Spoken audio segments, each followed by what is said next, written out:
sudah kembali ke Belanda. Kemarin dia sempat nonton, pasti teman-teman semua udah tahu, ketika Indonesia melawan Jepang, kita kalah memang. Dan Ole dalam proses datang ke sini bukan liburan. Dia sedang berproses untuk diambil ya tes medis, tes kesehatan dia. Oke. Dokter Febri dari mitra keluarga rekanan ya PSSI dan rumah sakit sudah menyatakan bahwa dalam 2 jam itu kondisinya fit, bagus, oke untuk dilanjutkan. Jadi surat-surat sekarang dia berproses dan tersedia pada bulan Maret.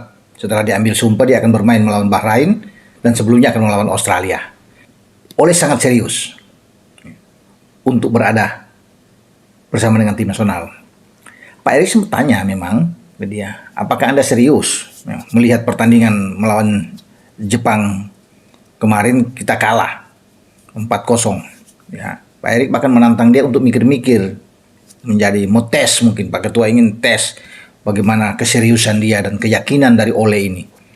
Dan Ole menjawab tuh dengan tenang, saya serius, komitmen saya kuat buat Indonesia, saya siap menjadi warga negara Indonesia, siap bermain untuk tim nasional. Itu yang ditunggu oleh Pak Erik. Jawaban yang tegas, lugas, dan sangat yakin. Jadi dia tidak melihat kalah lawan Jepang. Ya, kalaupun Indonesia seandainya gagal, Pak Erik tetap yakin dengan Ole, dan Ole sudah bersiap bahwa dia akan terus berproses ini di dalam sambil pengambilan sumpah, dan dia akan bermain buat tim nasional dengan kondisi apapun, mau lolos atau tidak lolos ke Piala Dunia. Ini proyek besar yang menantang bagi Ole, sehingga Ole sangat yakin bahwa dia akan bersama dengan tim nasional. Nah, dia bilang ke Pak Erik ya, bahwa saya ingin ada perubahan. Semoga dengan kehadiran saya di timnas Indonesia ini itu ada perubahan besar. Ya.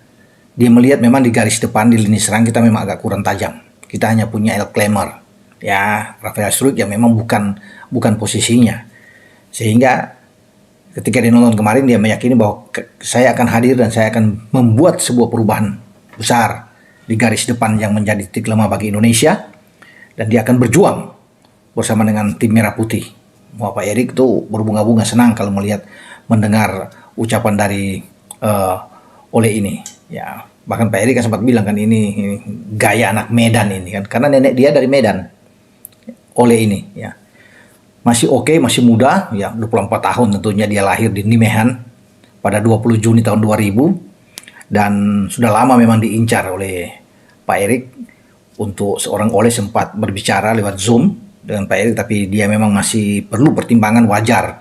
Karena kan setiap pemain tuh apalagi Ole ini harus memikirkan dia harus bisa melepas warga negara, semua tunjangan-tunjangan yang ada di Belanda kan bagus semua, dia bisa melepas dan dia memilih Indonesia. Bagus sekali, suatu hal yang luar biasa ya, bahwa dia bertekad sudah bulat untuk bermain melawan Indonesia di tengah pertimbangan sebelumnya kan.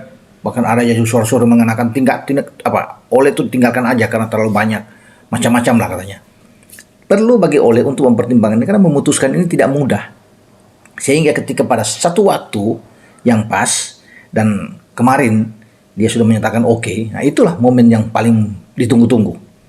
Ketika dia datang, dia siap untuk diproses menjadi warga negara Indonesia dan ingin menajamkan lini serang kita untuk pertandingan-pertandingan selanjutnya. Karena proyek besar dari Pak Erik ini adalah Piala Dunia 2026. Semoga kita masih punya asa. Ketika kita akan menang besok mungkin ya, kita harapan kita semua ya, melawan Arab Saudi dapat 3 poin kan akan terus. Nah, Ole hadir di bulan Maret akan tambah kuat lini depan kita. Ya, semoga kita bisa berlari terus sampai ke putaran keempat dan merebut 2 tiket jatah sisa. Itu menjadi harapan.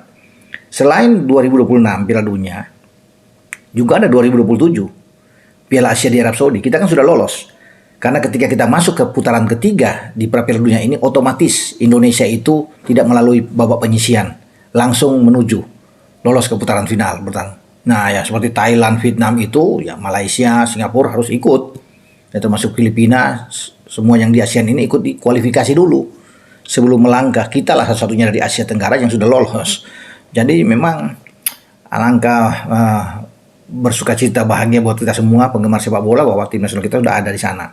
Nah di Piala Asia tentunya kita akan diperhitungkan dengan beberapa pemain juga akan masuk karena bukan cuma Ole yang akan masuk. Nanti tahun depan itu ada beberapa juga yang diincar untuk bisa masuk. Ya, saya belum bisa menyebut di sini untuk spill di sini karena tidak bisa mendahului Pak Ketua Umum Pak Erik.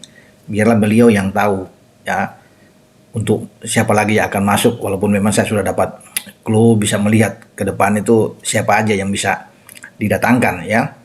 Tapi sekarang kita bicara dengan Ole. Ketersediaan Ole di lini depan itu kan yang menjadi solusi sekarang. Ya, sehingga bagi Ragnar juga enak ada di depan.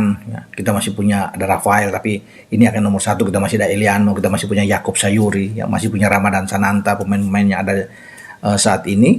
Dan pasti dia harus ada di depan. Siapapun pelatih, mau dengan STY atau bukan STY nantinya, sudah digaransi bahwa Ole akan menjadi pilar penting, salah satu elemen penting yang ada di garis depan. Dan dia mau ya berjuang untuk Indonesia. Ya. Demi merah putih, kata Ole, dia siap di hadapan Ketua Umum. Dia menyatakan itu keseriusan ini yang dibutuhkan. Keluar dari mulut Ole bahwa dia tidak main-main sekarang. Ya, kalau orang lain tuh tentunya akan berpikir begitu kalah lawan Jepang, ini kalau gagal ngapain saya akan perkuat Indonesia ya, karena toh tidak bisa hadir. Tapi Ole berpikir jauh ke depan. Bukan di 2026 ini juga. Karena masih ada 2030. Piala Dunia juga. Nah di sana kan akan menjadi peak dia. Kalau kita bisa lolos bersaing di 2030. Dalam usia sekarang ya di 45 tahun depan dia pas. 28 tahun, 29 tahun itu umur-umur emas buat dia untuk bisa memberikan yang terbaik bagi Indonesia. Tapi peluang itu masih ada. Kita masih bisa berharap dapat poin maksimal melawan Arab. Walaupun dia sudah kembali, tapi dia kembali dengan hati yang kuat. Sudah menentukan sikap dia. Ya. Bahwa dia akan berproses setelah diambil kesehatan kemarin dan tinggal menunggu waktu. Ya mungkin saja kalau memang habis Natal ditunggu selesai di Januari dia diproses. Ya. Bahkan kalau Pak Erik mau untuk cepat di bulan Desember bisa.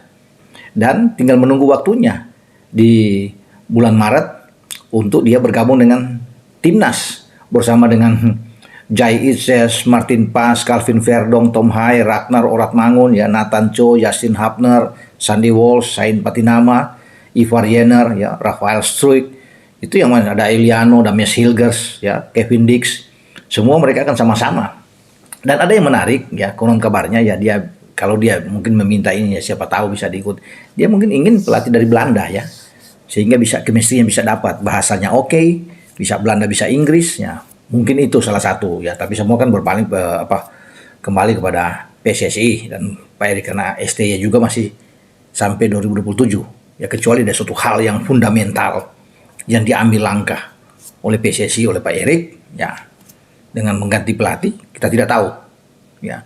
Tapi memang wajar juga kalau misalnya itu memang benar bahwa Ole ya menginginkan ada pelatih yang bagus ya, misalnya dari luar yang bisa mengerti dengan mereka, dengan dirinya juga ya, bisa-bisa saja. Tapi kita tunggu tentunya. Kalau kita menang melawan Arab, wah pasti akan terus ya, STY akan terus tentunya. Karena ada evaluasi juga dari Pak Erik akan melihat ini untuk langkah-langkah ke depan.